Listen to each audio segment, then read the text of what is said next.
I listened to Historian by Lucy Dacus for months. And I listened to it once yesterday. Welcome to Spin It.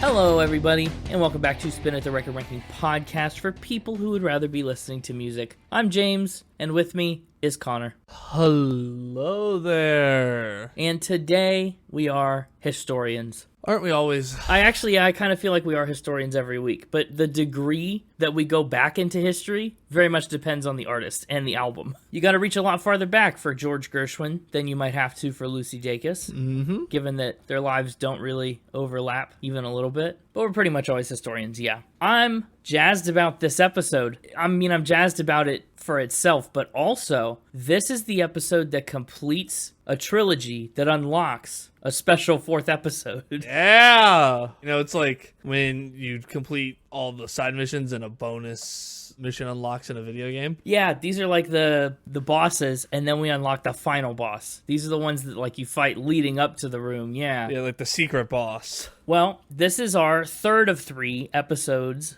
on the members of Boygenius individually. Episode 105, we did Phoebe Bridgers' Punisher. Episode 153, we did Julien Baker, and we did Little Oblivions. And today, we're doing Lucy Dacus and Historian. And then, in a couple of weeks, a lot of weeks down the road, we will do a Boygenius episode on the record, and it will be very exciting and fun. Wow. But we're collecting all the starter Pokemon. Reach into your memory filing cabinets, do your wobbly dances, order your extra pickles, and pick up your chestnuts.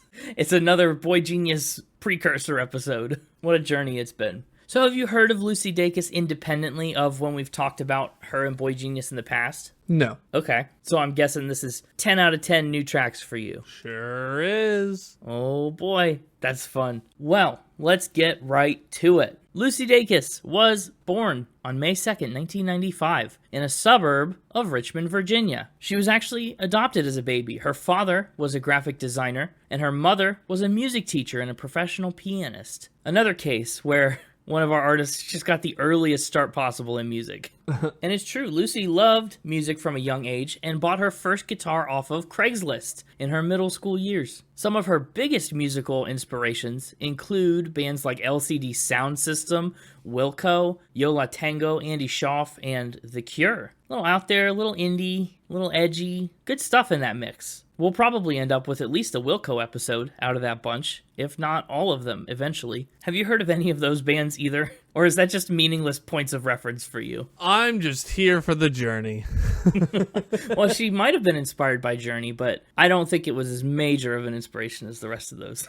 Yeah, a point of reference that you can't refer to is no reference at all, I guess. But for the audience who knows those bands, may that shed some light on the situation. While Lucy is a senior in high school, she put out her first project on Bandcamp, an EP that she called Girls Back Home. It stayed up on Bandcamp for a while, but later on down the road, when she was about to release her first record, like for real, she actually took it down and said she didn't want this EP to be someone's first impression of me. So she kind of did her job to like scrub it from the internet a little. And that's fair. It doesn't take a lot of time to grow significantly in the music that you're making. Especially if the quality is like homemade level stuff or if it's older. Yeah, definitely I get that. But an internet sleuth actually did manage to unearth all the tracks, but it's officially unreleased. Otherwise, de-released? What do you think? Unreleased or? Deleased. Deleased. Yeah, that's probably the best way to do it. Deleased. She's got a deleased EP called Girls Back Home. In 2013, she went off to college to study film, but she ended up leaving to avoid accumulating a lot of student debt, and because she was worried that she was misunderstood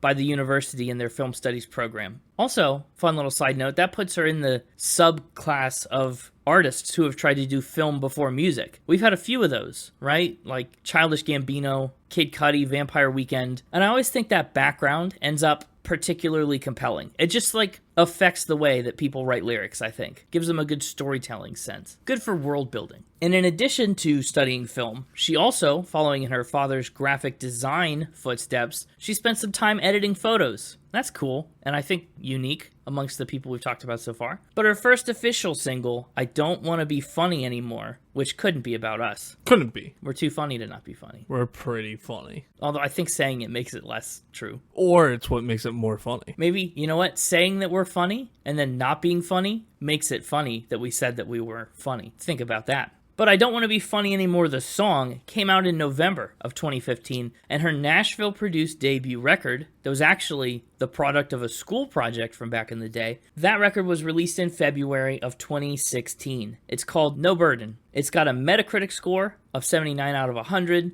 A couple publications had it on year-end best lists. Magnet claimed that it was the best of 2016. Paste put it at number 8. That's pretty great for a debut. It was enough to get Lucy signed to Matador Records, who would re-release the album themselves later that year. So she's been de-released and re-released. But she caught on like wildfire. By the end of the year, Lucy Dacus would appear at Lollapalooza. She would record an NPR Tiny Desk concert. She'd appear on national television. And she played at the famed London Calling Music Festival in Amsterdam. Which is monstrous for one album out. So that's where we're at when 2 years later in 2018, she released her sophomore album, Historian. Historian was produced in Nashville, Tennessee, with the same team of friends that she had actually worked with for No Burden. Jacob Blizzard and Colin Pastor helped co-produce the record. And it wasn't for a school project this time.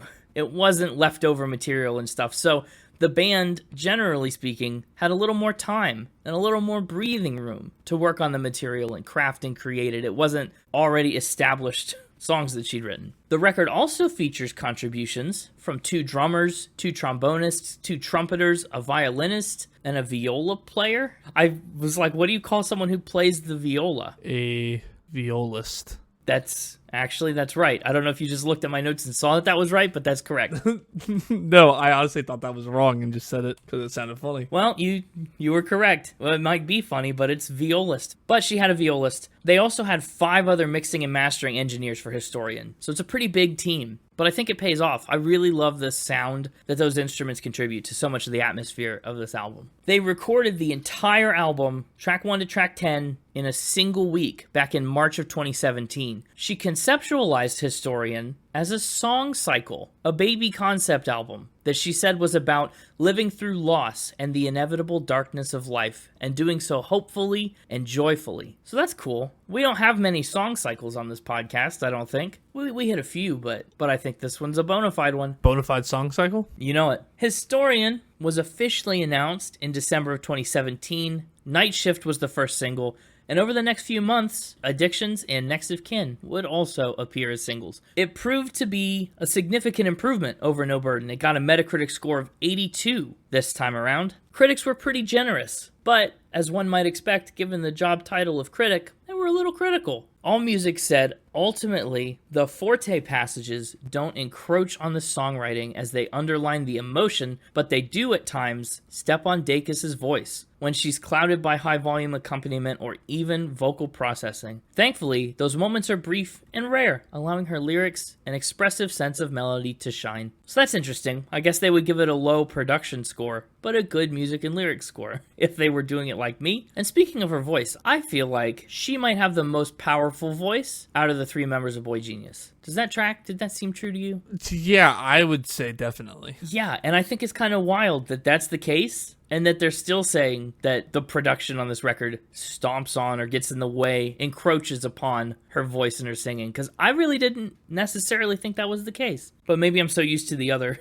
styles that make up Boygenius, I don't know. And actually, maybe that's a consequence of, this is the only Lucy Dacus album I've actually listened to. I mean, with Phoebe Bridgers, I was on board. I've listened to all of them. With Julien Baker, I've listened to like 2/3, right? I had at least a couple under my belt when we did the episode. But this is the first of Lucy's that I've done, and I did it specifically so that we'd have a good one to do for the episode. Maybe I should dig more into her older or newer stuff. But yeah, for now, I feel like she's got a great vocal. I disagree with AllMusic a smidge. But either way, whatever critics might have thought of her did not hinder her success. And a lot of people still really like the album anyway. Uncut gave Historian an 8 out of 10. Pitchfork was an 8.1. Rolling Stone, Mojo, and NME all gave it 4 out of 5 stars, so not bad at all. Pitchfork's Sasha Geffen said, "It's not an easy album to wear out. It lasts, and it should, given that so many of its lyrics pick at time and the way time condenses around deep emotional attachments to other people." Which is true. I mean, we'll get into it, but a record called Historian, like if that's the theme of your song cycle, she does a great job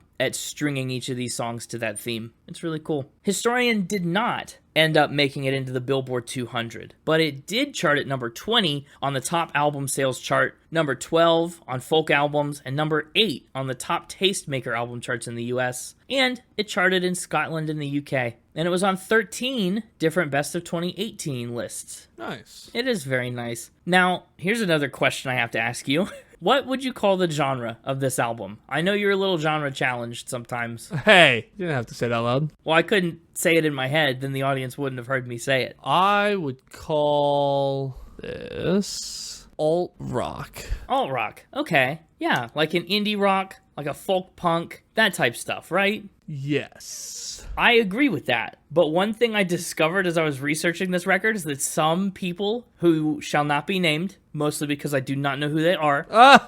Otherwise, you would be named. Otherwise, I would name you and call you out for this egregious behavior. They have named this album an alternative country album. What?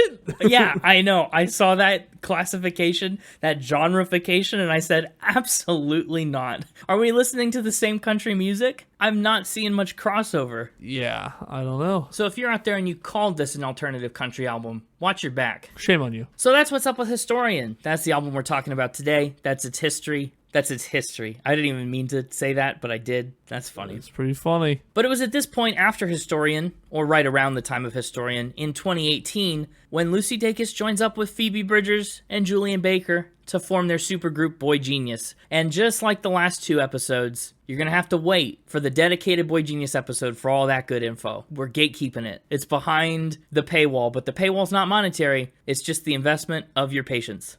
Behind a patience wall. That's good. But outside of Boygenius, what we are allowed to talk about on her own, Lucy Dacus has some other really interesting projects that she's completed and is still working on. She created a series of holiday-themed songs, which she started with La Vie en Rose on Valentine's Day in 2019. That came out as a concept EP in November of 2019, and it was called 2019 because it had, songs for all the holidays on it, which is cool. Maybe she'll end up in our Naughty or Nice this year with a Christmas song or a holiday song. Maybe. Time will tell. But apart from that, she's also done covers of Springsteen's Dancing in the Dark, Phil Collins' In the Air Tonight, and George Michael and Wham's Last Christmas. So maybe she needs to be in there with her own version of Last Christmas to compete against theirs. I don't know. Oh, Battle of the Last Christmases. Yes. We'll see how that would go. I don't know. But her third and to this point most recent record, Home Video, came out in 2021. It did, in fact, crack into the Billboard 200. Got about halfway up it. Peaked at number 104. Since Historian, she's also been on The Late Show with Stephen Colbert. She's toured the US, Australia, Europe. She's done a lot of other stuff. She was nominated for 6 Grammys in 2024 as a member of Boygenius. They won 3 of them, which makes them, of course, the second biggest winners of the night. I've said it in 3 episodes now, but you know it's still important here. If this is the first time you're listening, they won 3 Grammys. You gotta know. You gotta know. Lucy Dacus has also earned a Libera Award nomination and a GLAAD Media Award nomination for Best Breakthrough Artist in 2019. Also, just a little by-the-numbers trivia tidbit, she's put out 8 music videos and been on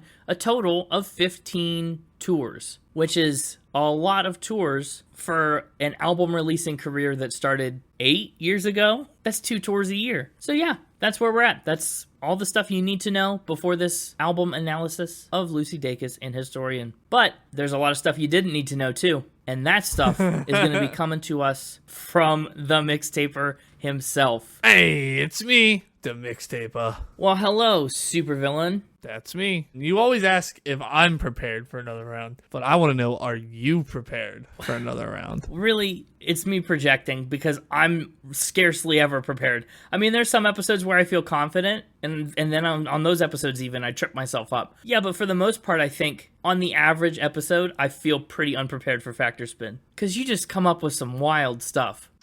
Sure do. Let's see, what have our past Boygenius member facts been? We learned that Phoebe Bridgers had a chocolate flower, liked a chocolate flower. I forget what she did, but she did it with a chocolate flower. But it was a spin, so she didn't do that. We also learned that she did not make earwax candles. We learned that she did not compete in a blindfolded chestnut pickup competition, which is still one of my favorite facts of all time. And we also learned that her relationship was outed by Keith Urban. I don't know if that's even still a relevant fact. I haven't checked in on her relationship status in a while, but at the Eras tour, he posted that selfie of her and Bo Burnham? Mm-hmm. Yeah, how about that? Then, I still remember Julien Baker's facts quite well, because she is our pickle queen. She did not order extra pickle chips on her sandwiches. In fact, she hated pickles. She was not a green-haired office cleaning princess. She was a pink-haired office cleaning princess. She was not ever voted best smile in the world, and she is, maybe, a dancing meme. You only found 2 examples, but I had to let it stand. Mm-hmm.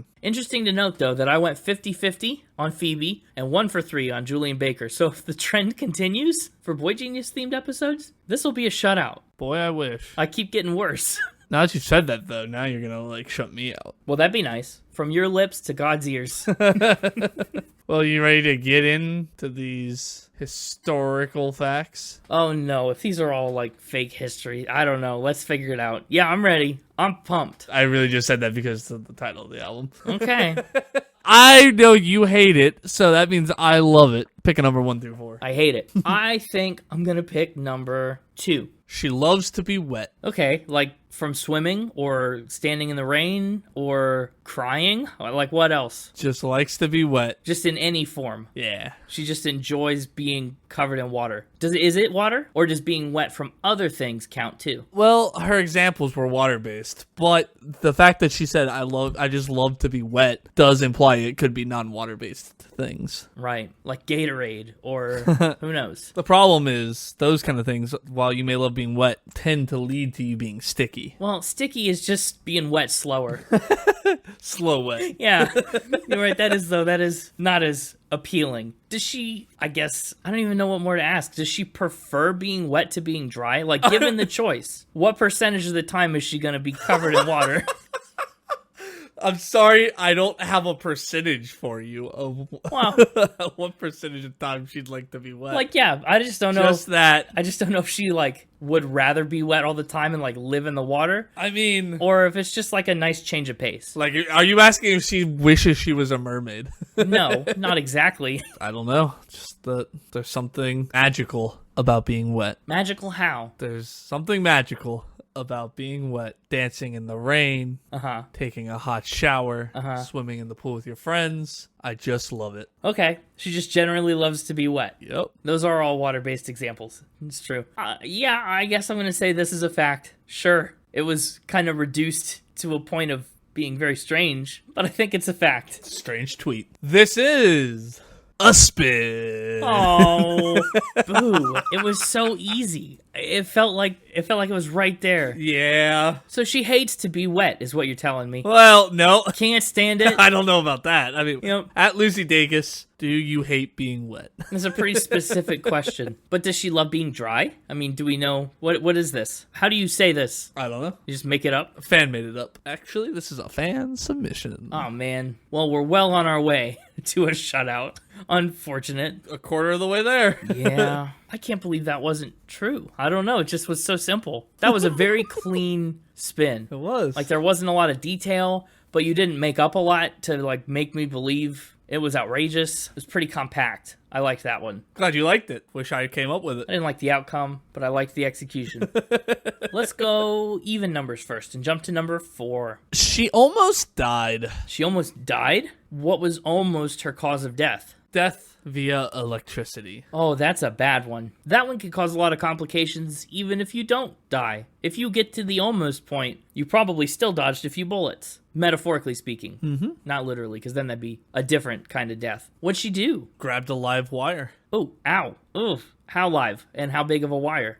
I don't know the size of the wire, but... What was it attached to? What was it powering? It was powering the light in her house. Okay, an incandescent bulb. then? Well, more like the light switch. Sure, but not like a stage light or some big speaker or a, you know what I mean? No. A guitar amp. Like, you never know with these musicians what kind of wires they're grabbing. Yeah. A house, light switch, wire. And the thing happened that can happen with electricity, which is why you should always turn it off before playing with it. The thing happened. When you, like, grab it, the electricity contracts your muscles and you can't let go. Right. And so you just keep getting zapped because you physically can't let go of it. You get stuck. That's terrifying. Yeah. How old was she when this happened? 12. That's an interesting age. Okay. That's like right around the time where you should probably start to know better, but maybe don't. You know what I mean? Sure. Like if a 13-year-old did this, I'd be like, that was stupid. Like, absolutely not. You're an idiot. But if an 11-year-old did this, like just a kid. Oh, you poor thing. You poor thing, yeah. Who can blame you? I'm 12, it's like right in the middle. So what happened? How'd she stop? If she clenched all her muscles, surely someone found her and yoinked her away. You actually got to be careful of that. PSA to everybody out there. If somebody's currently being shocked, don't touch them because then you're going to get shocked via them. It will transfer to you. Right. You're not supposed to touch somebody who's being shocked unless you were properly grounded. But anyway, that's besides the point. That's the electrician in me coming out. Right. And also, you're not an electrician. Sure I am. I don't think so. I'm not saying you don't know about electricity, but like you're not a licensed electrician. I'm not a licensed electrician. This all happened while her father was headed to turn off the electricity. Oh. And he kind of saved her by turning it off.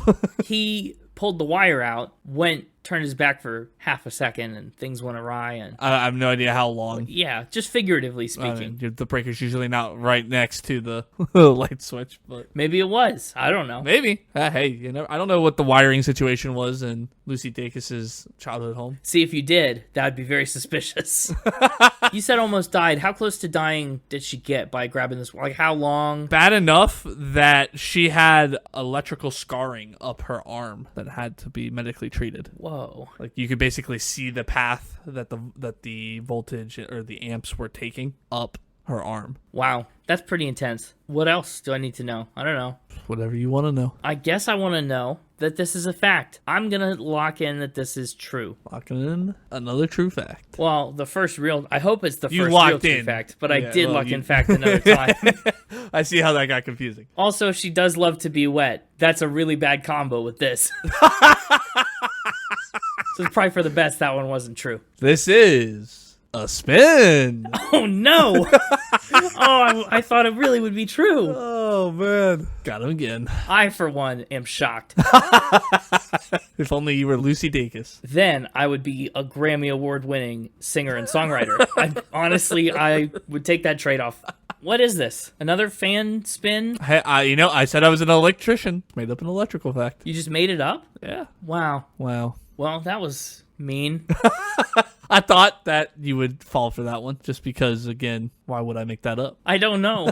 Why would you? Well, you didn't do too hot with the evens. Would you like to try your odds at the odds? Nice. Yeah, I suppose I do. Let's walk it back to number 3. Walking it back to number 3. She's a licensed pyrotechnician. That's really cool. What does one have to do to become a licensed pyrotechnician? And is it like universal for the country or is it like state to state? I don't know anything about legal pyrotechnics. Want to become a pyrotechnician? No. Here's what to expect. Okay.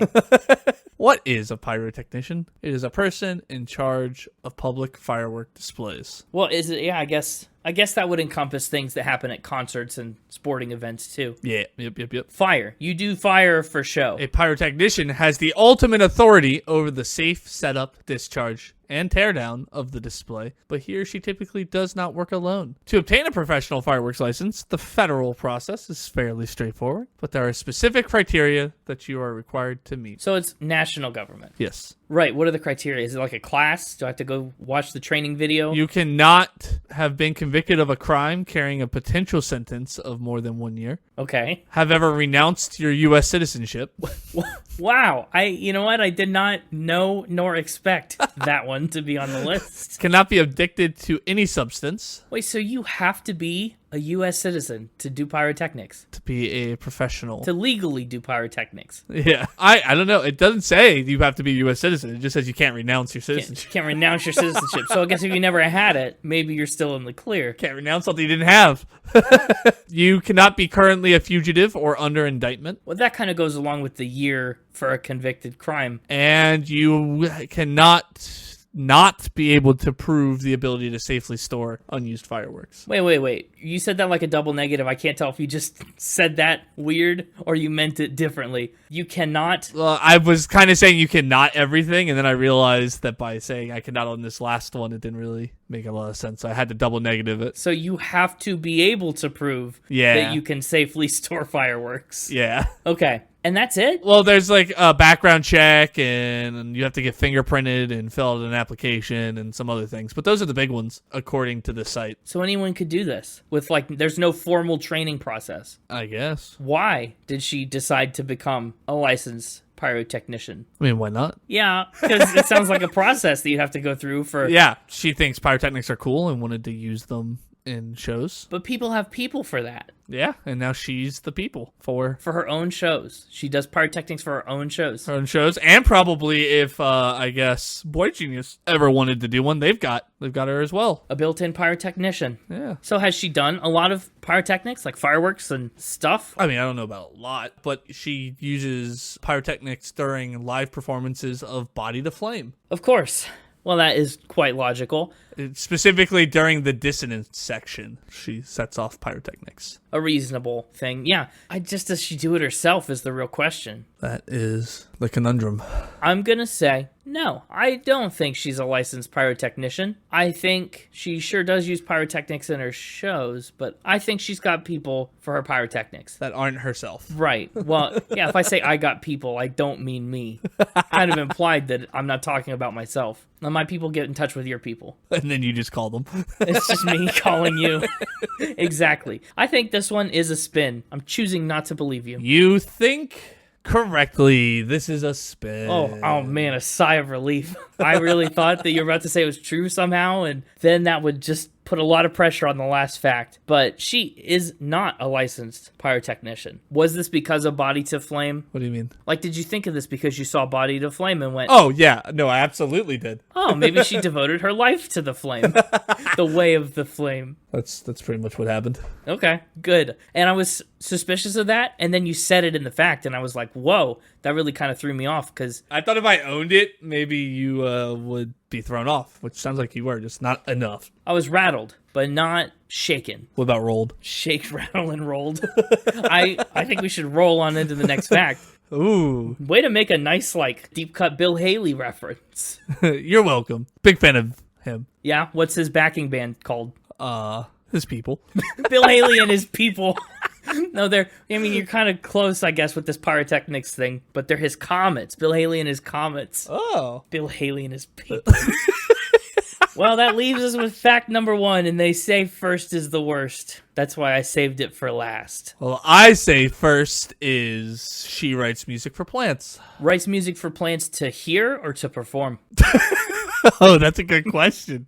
That is a great question. I hadn't considered that. No, to hear. But I do like the alternative. Yeah. Writes music for plants to hear. Who's her plant audience? Does she write music for her own yard, her own garden? For her house plants. Okay, so for her own plants. She's not selling plant music for other people to play for their plants. No. Although I guess you could play Historian for your plants. They get pretty sad. But what kind of plants does she have? Boy, now I have to try to pronounce plant names. Philodendrons? That's not too bad of a pronunciation. Maidenhair? Spider plants? Man, now I have to do all these pronunciations. Maidenhair, spider plants. It was mainly philodendron that had me scared. Mm-hmm. And also pothos? Pothos?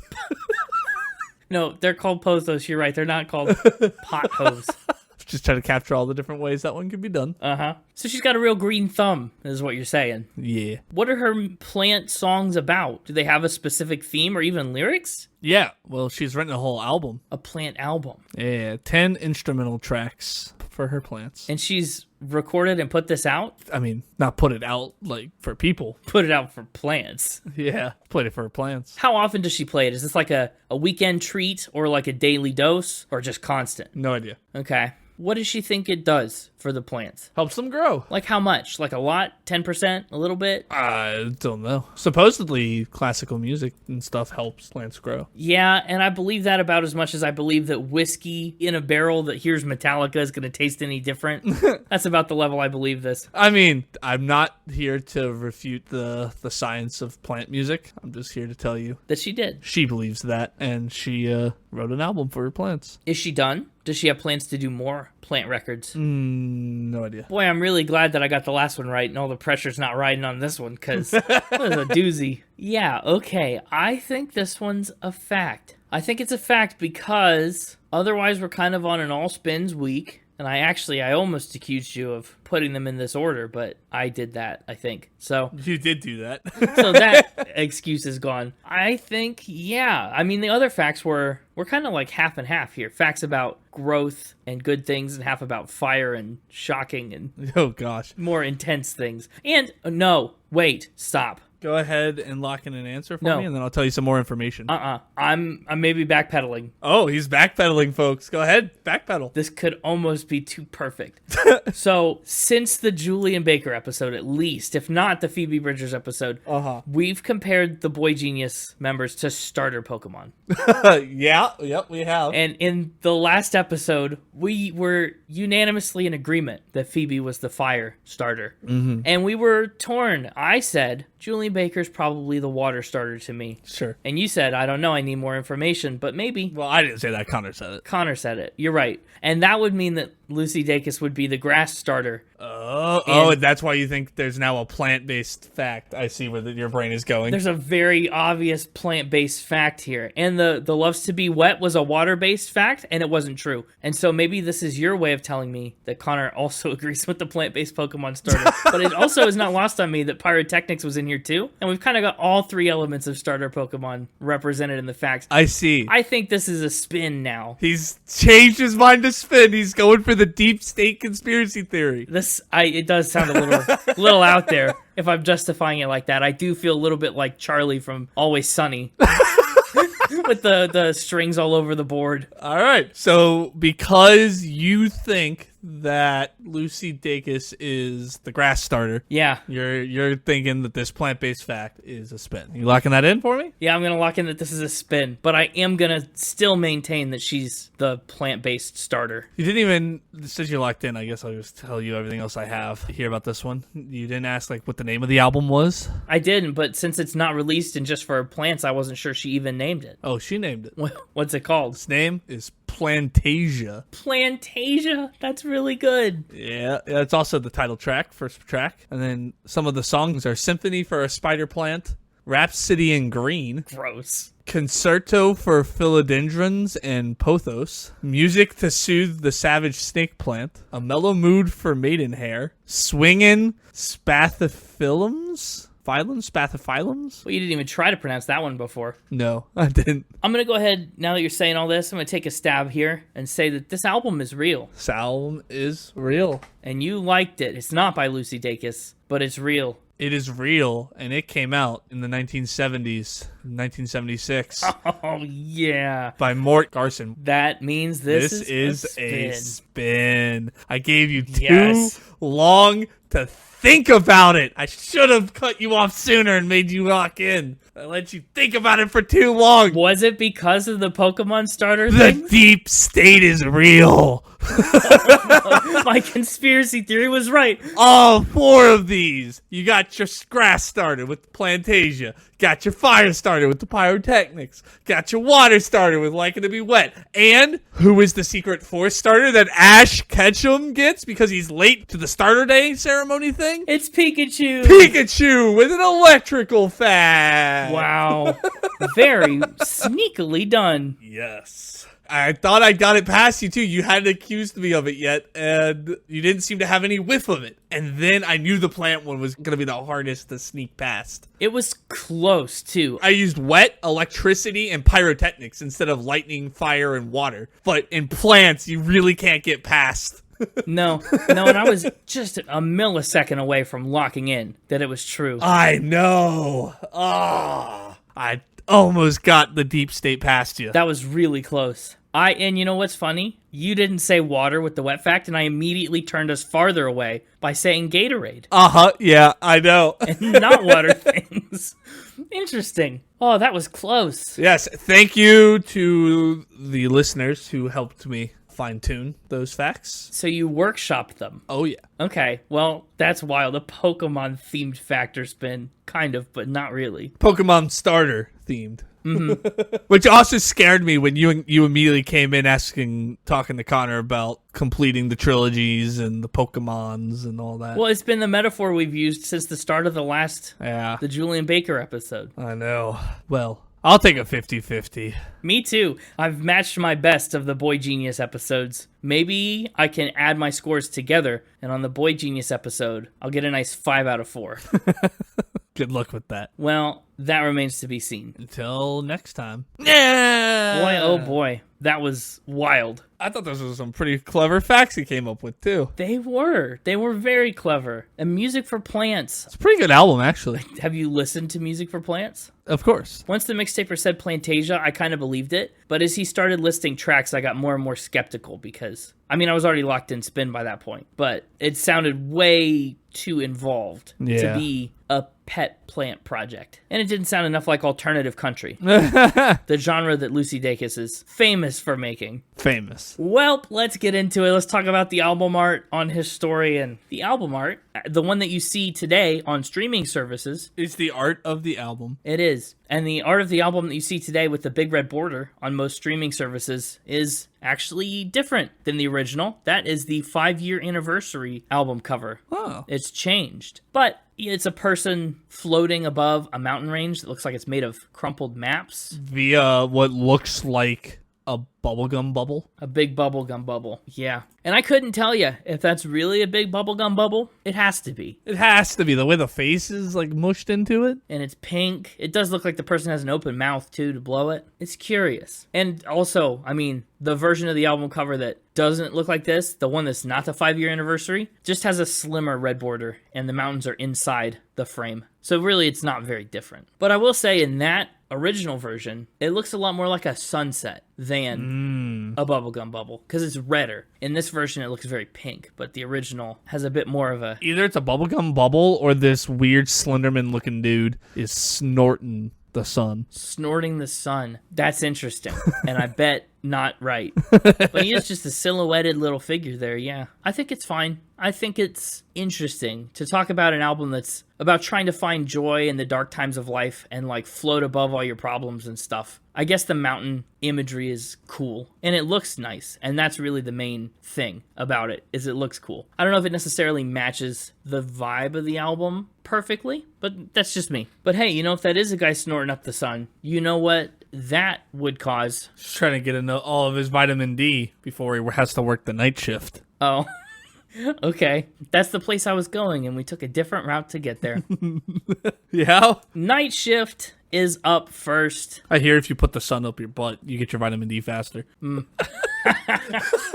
Night Shift was the lead single on the album, and to date, it is the most popular song by a factor of 10, 11. It's a hit. It was one of the best songs of 2018 for Rolling Stone and Pitchfork and Spin and Paste and NPR. Stereo Gum, Rolling Stone, NPR, and Paste would even put it on their best of the decade lists in 2019. I feel like that might be a little recency bias, but it's still a great song. According to Lucy herself, she said it's the only breakup song I've ever written. It's about the end of her relationship with a former bassist who toured with her on outings to support No Burden. So that's wild. A band breakup is always tough. Yeah. Basically, it's about going out of your way to avoid the person who hurt you, even if it means taking the way more inconvenient night shift so you could be sure you'll never bump into them at work. Because this bass player of hers was like a coworker. They did the job together, and when things go south and it's someone you have to see all the time, that's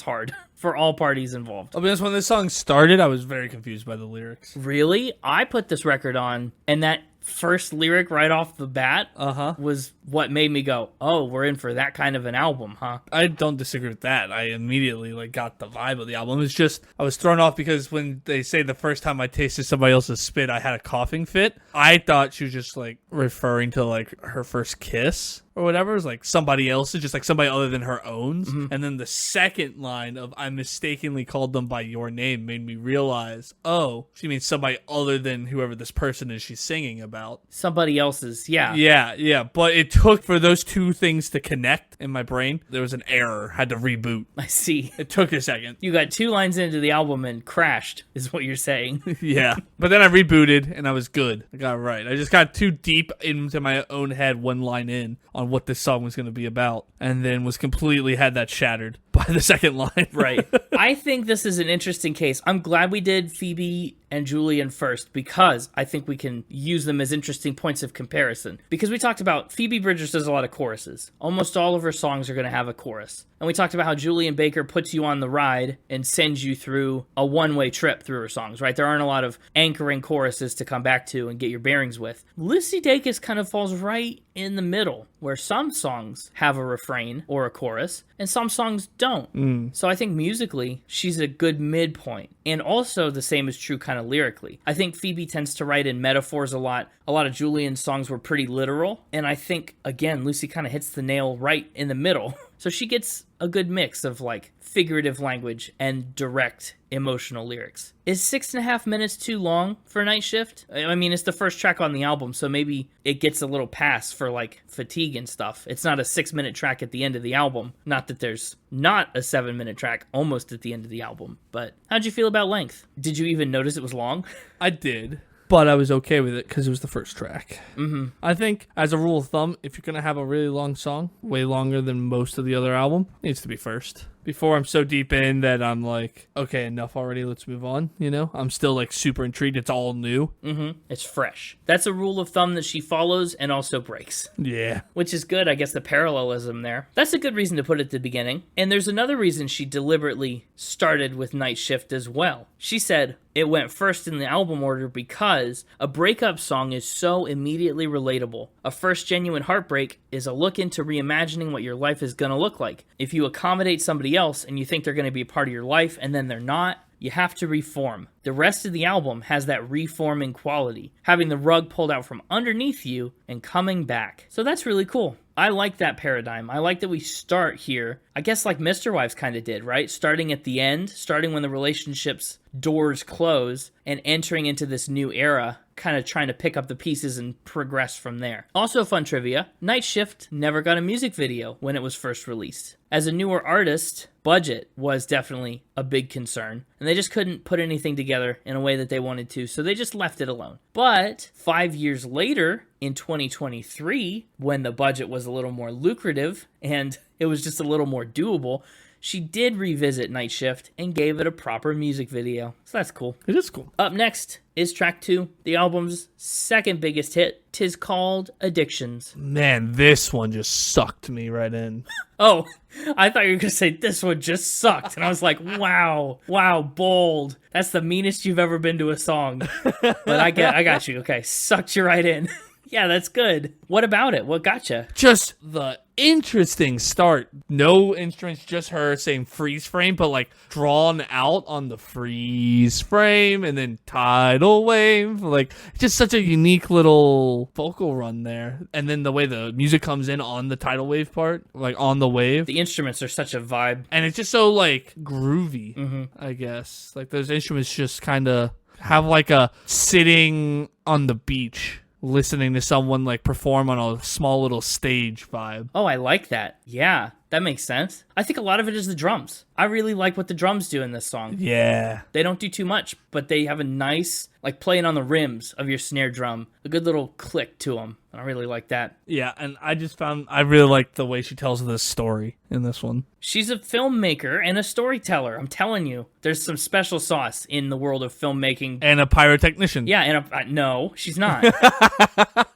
And then I really like that lead in to the chorus, that now I'm awake at 2 a.m. without a cause to draw you in. Yeah. And then everything gets pulled back again. Mm-hmm. I was addicted to addictions. Okay. Just conceptually, It's so good. She says that addictions is about being addicted to a person and cycling back to people even if your relationship has withered and it belongs in the past. She said, I'm personally very adverse to addiction. I don't even drink coffee. I guess she could become a pyrotechnician if she wanted to then, as long as she doesn't renounce her U.S. citizenship, which I think is maybe more likely than her becoming addicted to something. But she said, I try to avoid becoming reliant on any substance. The only addiction that I know I've experienced is to somebody else. And I love that chorus. I'm just calling because I'm used to it. I'm addicted to it. It's my habit. You'll pick up because you're not a quitter. You've got addictions too. You're addicted to me as much as I'm addicted to you. I love that line. Because usually saying you're not a quitter is a good thing. Mm-hmm. But not this time. No, not in the context of this addiction in this relationship. Always return to the ones you love. You've got a penchant for comfort that keeps you at home. Wow. What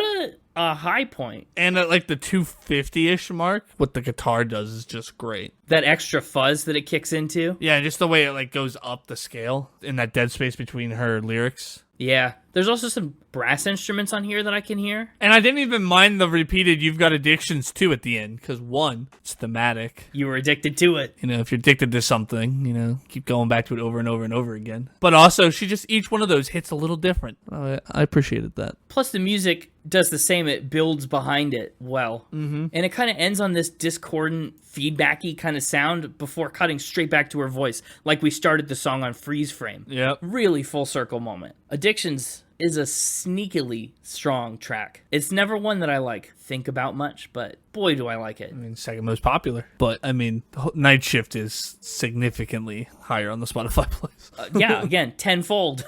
But that's what a lead single will do you. Up next is a song that our snail friends might love. It's called The Shell. Yeah, thought that was good? I did too. Stupid, but good. No, The Shell is not about a snail. I lied. Were you fooled? You said that and I just went back to snail mail and the stupid snail facts. I know. That still makes me so mad. It was so obvious and I was... See, that was one of the situations where the deep state got past you. Yep. And why I'm a conspiracy theorist now when it comes to fact or spin. But no, The Shell is not about snails. It is about, as she says, being confident through burnout and knowing that burnout doesn't last forever. You don't have to make something in order to retain your identity as an artist or a writer or creative person.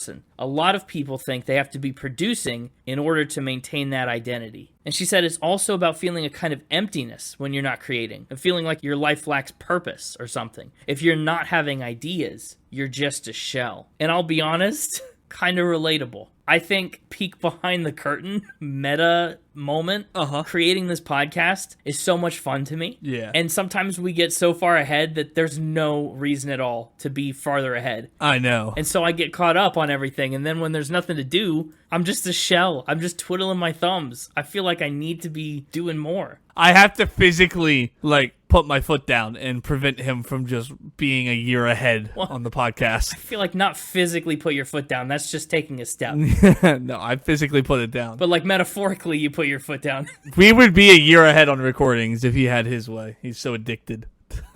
Hey, you've got addictions too. It's true. Yeah, I'm addicted to the I'm a ghost verse. Which one? The first one or the third one? Third? Well, there's a second verse, but it's not a second ghost verse. Oh, right. The third verse, the second ghost verse. Right. I'm a ghost walking in a boring dream, or I'm a ghost walking on an empty street. I like this. This is a song that really, for me, plays strongly for the first time into the concept of historian and messing with time. This song feels like it could be in a movie, specifically the instrumental. Yeah. Like, you could start the song at the third verse, I'm a ghost, and take it all the way up through that instrumental as, it's leading up to, this big montage-y moment of, someone being, sad in a movie or whatever, and then you hit that instrumental that is just so, melancholy, but, in a not melancholy way. In a remembrance way, almost. Nostalgic. Yeah, that's the word. This is, I think, the first song that really deeply connects back to the historian theme. Because, Night Shift has a little bit of an element of time to it. And I guess Addiction has an element of returning to the past. Yep. But this song is the same. I'm a long-lost hometown hero, legendary past lives within me. There's definitely an element here. To be a creator is to, document your present, right? And so when you're not creating, you're not making anything for posterity, for history. I just like the way that ties in. And this is a song, again, whereas Addictions did have that little refrain, and Night Shift was straight through. This one's got a proper chorus-ish. You don't want to be a creator. Doesn't mean you got nothing to say. It's a cool little song. Up next is track 4, Nonbeliever. I really think this song is interesting right away because of nonbeliever, just as a word. I feel like I always hear unbeliever, unbelief, on this, on that. And that feels passive. That feels like something's been done to you and you've lost a sense of belief. Non-believer kind of feels like it takes a more active role, whereas like I'm denying belief by doing this. Oh, yeah, but who's I? I was confused by who this song was about because everything's written from the perspective of you. Like she's talking about someone. Like she's telling us the story of someone. That's true. This song felt like it should be a song about I, not you. But she writes it from the perspective of a you. And so I spent like half the song just trying to be like, who is the you? Who is you? Who's Meatloaf? I think it's interesting. You're right. It's kind of a bizarre second person narrator who's kind of related to and involved in the story, but indirectly. They like interact with the narrator, but not really. Yeah, I can't tell if it's supposed to be like a ex that like moved to a big city, and so she's just like, "Hey, be sure to send a postcard because you promised you'd never forget the little ones when you got big." Like that, she's the little one that was forgotten, or what? I don't know. Well, it's interesting because the song walks through these different shifting perspectives. Right? There are a lot of things that seem solid at one point and then slowly crumble and turn into unbelief. Mm-hmm. She outlined it herself and she said it's about non-belief in a religion, then non-belief in a city, non-belief in a friendship. And so each of these things kind of gets, well, not sequentially more personal, but city is big, right? Your city, your society, your government, whatever your faith is in there lets you down and it crumbles. You've got faith in your religion and over time, your perspective changes, that can crumble. You got faith in a friend until they hurt you and let you down, and that falls away too. That's really interesting. For her, specifically, even though she writes the song in third person, a lot of it was inspired by firsthand experience. She said coming out of Christianity was kind of a big process for me. I don't really talk about it that much anymore, which I suppose is probably true, but also sometimes she does write songs about it. It's an interesting song, and what's interesting about it is that it seems like maybe the things don't change themselves. What changes is the way that you perceive it. You're a non-believer. It's not that these things have changed around you or something that you put your belief in necessarily is super different, but you've changed and now you can't find the same comfort in it that you once did. And I think that's what comes to a head in the last part of the song. If you find what you're looking for, write a letter and tell us what it is. If you do find something that you can believe in thoroughly and permanently, let us know. I don't think it's musically as memorable as a lot of the earlier songs, but it's got a good rock style to it. What did you think about the outro? Everybody else looks like they figured it out. That outro lasts for like a minute and 20 seconds. Yeah. Is it too long? Too long. It might be. I think it was too long. Me too, a little bit, but I don't think you can make the song too much shorter. Sure you can. Get rid of some of that outro. Well, yeah, you could, but would you really want it that way? Yeah. No, you wouldn't. I think that's what I'm telling you. No, I think you're wrong. But hey, that's an opinion. You've got yours, and I've got mine. Seems like a good segue into talking about yours and mine. This is the song that Lucy considers the record's centerpiece, which may be why she put it in the center of the album. Very literal. This song is one of her more overtly, like, politically outspoken songs. She said the song is about admitting that you're afraid of pain and afraid of the consequences of protesting, but making a decision to show up and make your, voice heard in a situation that's potentially risky to yourself. It was inspired by 2015 protests against police brutality in Baltimore, Maryland. At the time, she was overseas in Europe, seeing this stuff going on from afar. And she said, I felt like returning to the US wouldn't feel like coming home. I had no pride in my country. Which again, could maybe disqualify you from the world of pyrotechnics. Maybe. I'm half tempted to say that yours and mine is maybe the closest to alternative country that this album gets. Which is not close. Yeah, I don't even know if you can say it's close. You can't. But somebody lit the store on fire. Like, there's a bit of a countrified, like you can almost hear Chris Stapleton singing it, if you imagine. Maybe. Maybe. I don't know. I'm trying. I don't know how, again, whoever you are that said it was alternative country, shame. I end up getting this song stuck in my head a lot, though. Take care of you and yours, but me and mine. This one's a bit too repetitive for me. Oh, shocker. That's probably why I remember it so much. But you're right, it's a bit of a lot of little things. Once we hit oh gosh, maybe the 1 minute point of a 5-minute song, we kind of ride that melody out to the end. The last 4 minutes are pretty similar. I do love the guitar solo in the middle of it, though. That's a pretty good way to break up all that repetitive stuff. But it doesn't happen until 4 minutes out of the 5. So you gotta wait a long way for it, but boy, is it fun. It is fun. So that's a song that is overly chorusy, maybe. Then we move back again, get both ends of the spectrum, move into Body to Flame, and we're back to that straight through one-way ticket from the front of the song to the back of it. Nothing to anchor yourself, and the title only comes up one time in the very last seconds of the song. Body to Flame is a really apt kind of song to follow up the big protest anthem with, because, I mean, the last lines of the song, you take me aside to solemnly confide when it comes the time you plan to give your body to flame. Like, that's a pretty intense potential act of protest. We've seen that in history. Yep. And it's not just figurative. She's not just speaking theoretically. She said it's something that actually happened. Kind of. She said, one of my friends told me that they were going to light themselves on fire someday, and it hasn't happened yet. It felt like I was simultaneously really close to this person and far away from understanding them. Interesting. So basically, it's not about actually someone that lit themselves on fire, but someone that sincerely expressed that intent and desire someday. So she took that concept, that interaction, and kind of expanded on it. And this song's more than just about somebody wanting that for themselves. She said it's about friendship and the ephemeral nature of knowing someone fully. Because you kind of never can. You can only know a limited amount about someone, no matter how close you are. You're just not getting close enough. Perhaps not. Have you ever tried to go as far as the Mixtaper and set up cameras in the person's apartment that you want to know more about? No, that feels illegal. And he doesn't do that. Right. He doesn't... Sounds like I've got some searching to do in a bit. Says you're holding up 2 fingers. How does he know? I think this song is fine. It's a little short.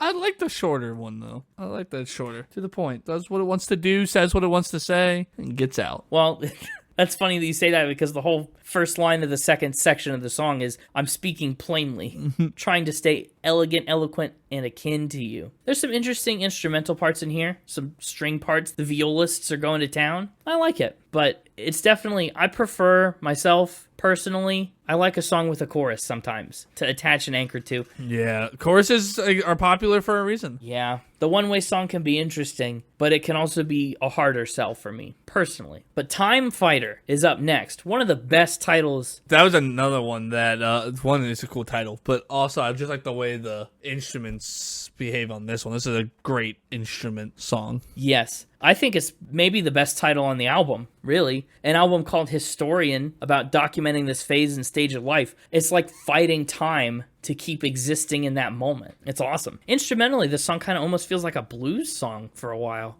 It also does a good job of building from almost nothing into such a wall of sound.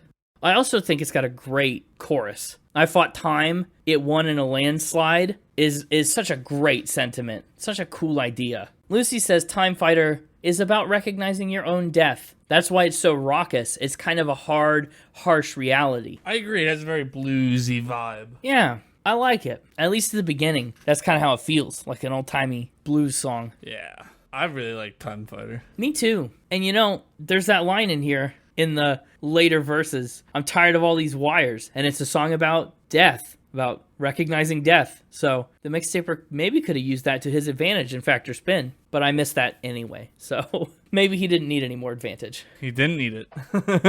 The way just the instruments build into that wall of sound too is just great.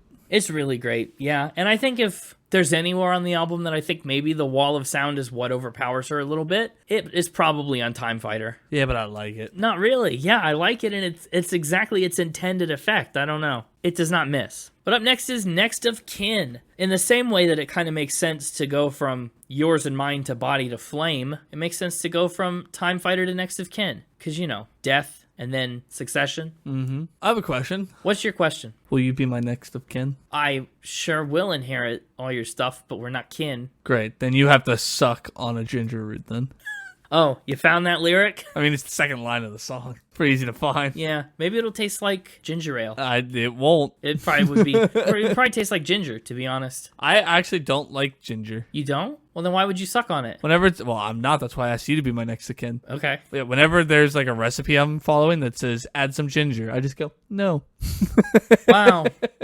What about like ginger ale then? Nope. What about ginger snaps? Like the cookie? Nope. Redheaded people? Hate them.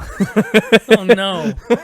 Yeah, next of kin, still on that kick about being highly aware of mortality. Next of kin is a bit more defiant than the past songs about fighting time and realizing that you've been dealt a crushing blow. This song has a different vibe to it, she says. When you can admit you're going to die, because clearly that is true, you can just decide to live. It's hard for me to think about all the books I'm not going to read, but I'm still reading books because they're still enjoyable. Time is running out. So that's what it is kind of all about. It's about not forsaking the things you enjoy because the end is coming, but about taking the time to smell the roses because every moment is sweeter when you know that the end is coming. She sees the song as one of the record's main thematic points and thinks of it kind of as a more lighthearted element to the album, and I agree. This is the bubblegum bubble that's floating us above the mountains in the middle of this darker album, right? I'm at peace with my death. I can go back to bed. That's kind of a comforting thought. Who doesn't like going back to bed? She said, I just had the thought one day. I realized that I don't need to spend my time worrying right now. I don't need to do anything about this. There's nothing to be done. I can rest. She says, occasionally, a fear of death or consciousness that time is running out makes me want to stretch myself thin and use all of my energy, but it's exhausting. I've managed to have felt a lot of peace when I can access that state of mind, so writing a song about it is helpful because now, when I do get freaked out, I can look back to my own song and realize that I've had that thought before, and I can think it again. It's really cathartic and helpful for me to hear myself say that. Sure. Makes sense to me. I like Next to Kin. I do too. I think they're a great pair of songs. Absolutely. I like the space in this one. The instrumentals are really cool. How we just kind of get a hit of guitar and then a drum beat to carry us through the next phrase. It feels especially indie rock to me. Well, that brings us to the next to last song on the album, and the one that I said breaks the rule of thumb that she previously followed about putting the long song at the beginning. Pillar of Truth is the longest song on the album by 45 seconds or so, and it is right here up next to the end of the album. This one breaks another trend as well. Really, what's the other trend? Well, normally when a song is too long, I want them to chop off the end. I wanted to chop off some of the beginning. Oh, a slow starter. Yeah, I think it takes too long this time. Like, I've liked some of the songs earlier in the album that had a slow build. I think this one takes too long to get there. Were you talking about, like, sometime after the second verse where the instruments pick up more? Yeah, around the 2:30 mark, it finally picks up more with the instruments. So shorten that first 2.5 minutes. You didn't like the slower build into it then? Yeah, not this time. Interesting. It's a pillar of truth turning to dust. What's not to love? I'm allergic to dust. Oh, a pillar of truth turning to histamines. No. This is an interesting song.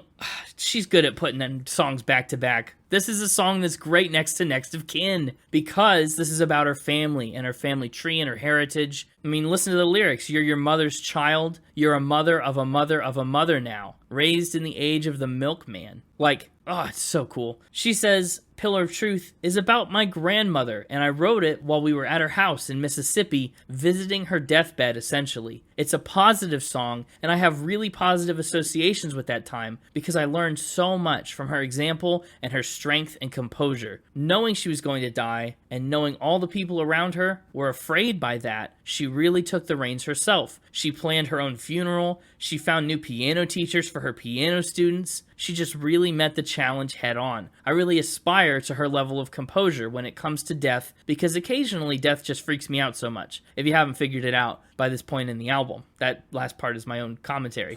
But she's a pillar of truth. She's this beacon of stability and security, and it's such a pivot from what we saw in Nonbeliever, where everything and every relationship was crumbling all around you. This is a pillar of truth that you can rely on and depend on until the end. Even as it crumbles, you can still put your faith in it and believe in it. It's a really nice fulfillment of some of the thematic groundwork we've done earlier in the record. I really don't mind its length, beginning to end. Maybe on its own, I wouldn't mind it, but 9 tracks deep, Too long. Touche. I think it's her vocals at some of their most gentle and most powerful at the same time. Soul screams out to you, she screams it, and then at the beginning, she's soft and gentle with it. I'm weak looking at you. I really like the arrangement of this song, and the overall arc of it is very nice. It might not be a centerpiece of the album, but it's a pillar of it, and I don't just mean that because it's the title. I mean, it's true. You're not just saying that because of the title? No, I'm not. I understand, saying pillar and truth and how I'm describing Pillar of Truth. Suspicious. Yeah, it is, but it's legitimate. How about that? I'll accept that. Okay. Up last, we have a certain title track. Title track. Kind of. Because there's an extra letter hiding in there. That's right. This song is plural. The album is singular. But as for the rest of the album, I mean, we talked about it a little bit, but she says she called the whole record Historian because I feel like most of my creative efforts are to capture something or to document it. But with the song specifically, she said, I felt that I needed to acknowledge that I'm one of the two historians in Historians. It's a song about two people who are capturing each other's lives through words and experiences. And when one is gone, the other person is going to be left with the facts of who they were through journals and photographs. So the song is called Historians. It's simple. There really aren't that many lyrics here, but it is exactly what she says it is. I'll be your historian and you'll be mine. That feels like a subtle reference to yours and mine. But filling in the pages of scribbled ink, hoping the words carry meaning, feels more like creative elements that we saw in Shell. And then we get the death element entering into the story, right? The motorcade covered in flower wreaths takes one of us away, and the other one has plenty to read. It's really interesting, and it's a great job at bringing together everything this album's been about in one compact little package. The difference in this song from the rest of the album, though, is she kind of sees this as the album's epilogue. Pillar of Truth is the end, and then this is the song that kind of is a post-credits song. She said it breaks the rule set up by the rest of the album. The rule says that even though you can admit that life has to include pain, it doesn't mean that the pain is going to hurt less. It's a little step back from the triumphant statement of the rest of the record, where you have that pain, you have those memories, and it's painful and it hurts, and that's where you kind of leave things. What do you think? Good ending? I think it is a good ending. Good. Me too. I think it ties everything up. Again, when you hit play on Night Shift, I think you know this is how Historians is going to end. When you hit play on Night Shift, like from the beginning, you know how it's going to... Yeah, I think from the beginning, this is the vibe I expected to end on. Okay. I like that. That's the song cycle. We've cycled. It's a really interesting album. I really like... I guess we'll get into Final Spin. And I'm already starting to talk like it is Final Spin. So let me just officially bring us into Final Spin. I really like just the style of this album. That, I guess all of Boygenius has a knack for it, but that darker vibe with a hopeful streak is something I cannot get enough of. And I think Historian takes a really unique approach to it because it's so much about life in general. I think Phoebe and Julien's albums are kind of internally focused, right? Phoebe writes a lot of characters, and Julien writes a lot about internal struggles. This is what's going on in my life and in my head and how I'm coping with it. Historian feels a lot like PvE, right? This is me looking out at the world and how I'm interacting with the world and engaging with the passage of time and nature and death and that angle. And that's really cool to me. I think it's really a good midpoint for the Boygenius members. It's a really compelling album, start to finish. Musically, I'm giving it a 79. I think there's a lot of good melodies hidden here, but I just really wish there were a few more choruses, I guess, personally. It's not bad, though. 79 for music, 84 for lyrics. I feel like I've already been over all that, but what a storyteller, right? Such an interesting way to put yourself in someone else's shoes. Instruments and production, I'm giving an 80. The album's got some quiet moments that I think make it lag a little bit. They're effective, but they really, intentionally disrupt the flow of the album. And while it's intended, still kind of pulls me out of it a little bit. So 80 for instruments and production. Also, I really like all the instruments that are in there. The violist, you're doing great. Overall vibe, 80. That's what I'm giving it. Which gives Historian a total score of 81.8. Puts it at number 488. Above, as far as episodes we've done directly, above Anthony Green, below The Wildlife. And if you're curious, that puts it pretty far below Punisher. I don't know. If you remember, I ranked that one quite high. And it puts it actually a good piece below Little Oblivions, too, which is interesting to me. I think there's elements of Historian that I like better. But as a body of work, I think I would give the edge to Little Oblivions. Interesting. But that's me. 488, Historians getting an 81.8. Really fascinating album to dig into. Probably the most thought-provoking of the Boygenius solo albums that we've talked about so far. Introspective and thought-provoking. What about you? Well, for me, let's start with my Connor top 3. Oh, this is fun. We haven't started with the top 3 in a while. And I only get 3. That's right. You're still limited. Well, I'm still limited. No honorable mention. Which is a shame. I really would have liked to have it this week. Yeah, I'm glad. It sounded like you liked this album a decent amount. Yeah, I'm gonna go with Night Shift, You'll take the Night Shift? Addictions, and The Shell. No way. Oh, you're taking a top 3 from the first 3? Yeah, top 3, first 3. And The Shell is kind of a sleeper pick, I think. That's a surprising one. Yeah, it was a toss-up between that and the honorable mention, which shall not be named. Well, I'm not naming a honorable mention, but you seemed really intrigued by Timefighter. Yeah. You know, if I could go back in time, I might fight to have a honorable mention this week. Uh-huh. That's what I assumed. But I'm surprised that just didn't make top 3 outright over The Shell. Yeah. Which you seemed normally interested in. I don't know. I liked the start to this album. Well, a strong start's a good thing. A good first impression. It had a bit of a slump in the middle. Tracks 4, 5, and 6 really kind of were just okay. What's wild, because they're like not the most popular tier of songs on the album, but definitely the middle tier of popularity. Yeah. Well, then we had a good ending minus the length of Pillar of Truth. Uh-huh. Strong ending across the board otherwise. I think Lucy Dacus is my favorite starter. Wow. Okay. I don't know. I mean, I've only heard one album by each of the options. That's so, true. You know, very limited scope. But of those 3 albums, I think Historian's been my favorite. That is surprising, but cool. I think it's no surprise that Phoebe's my favorite, but that's okay. This one's gonna get 8 Pyrotechnicians out of 10. Pyrotechnicians. I like it. Only 8, though. Even the best of the Boygeniuses wasn't enough to crack into them. Maybe their powers combined, like Captain Planet, will get them into the 9s with the record. I don't know. So if it's your top and it's in the 8s, Go on. that's going to be a pretty high 8. It just has to be higher than Punisher, right? Yeah, well, of your 8s, you've got 28 below this, including Punisher, and 10. 10 8s are higher than Punisher. Yep. In theory, it's in your top 10 8s, which is a ridiculous thing to say. A top 10 of your 8 scoring albums. Yeah, this one's gonna go right below Harry's House. Ooh, interesting. Okay. We haven't been near Harry's house in a minute. No, not since Motley Crue back on 139. Yeah, I like that. Harry sings about time too and history as it was, right? It all is coming together. Makes sense. Well, solid. I am surprised. While this one scored the lowest of the Boygenius albums for me, it was the highest for you. What do you know? What a fun little discovery. Yes, and now it's time to discuss playlist picks. Sure is. I'm taking Addictions. Oh, well, there's no discussion.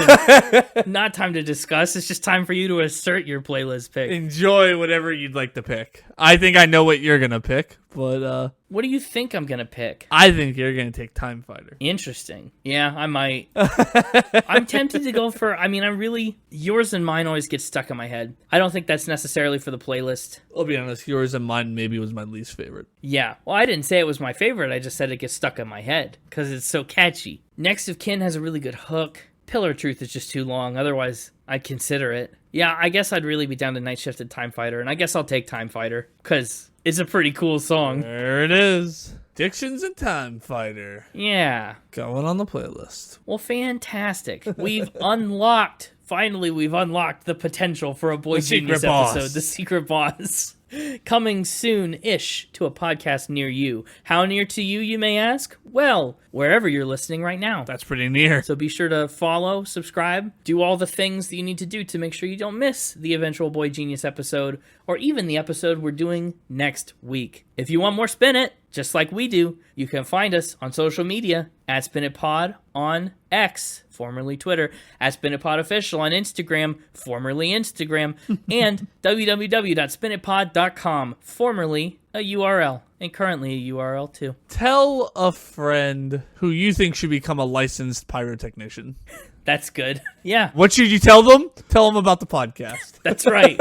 I feel like, yeah, you do have a habit of sometimes just saying, tell a friend. But tell a friend about the podcast. If they like music and they like podcasts, there's a good chance that they'll like this podcast about music. Tune in next week to hear Connor say something silly like this. I don't know if I was in the right mood for heroin. I can't believe you never run out of silly things to say. It's a gift and a curse. For you or for us.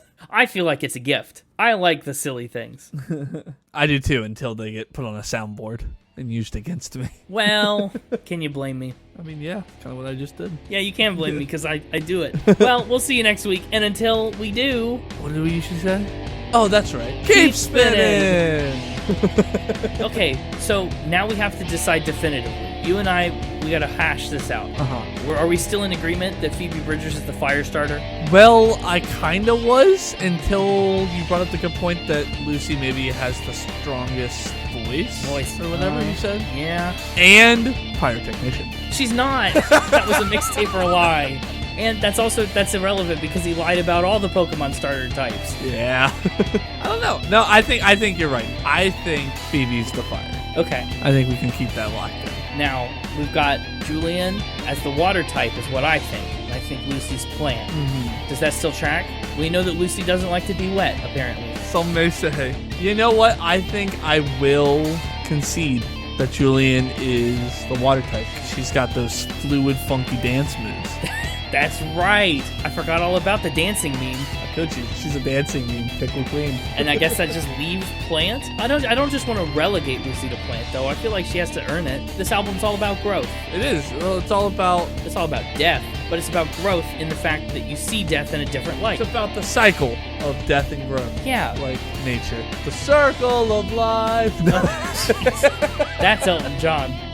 He's the Pikachu of Boygenius. Maybe. Not really sure why he's there. Not a starter, but somehow everybody's favorite.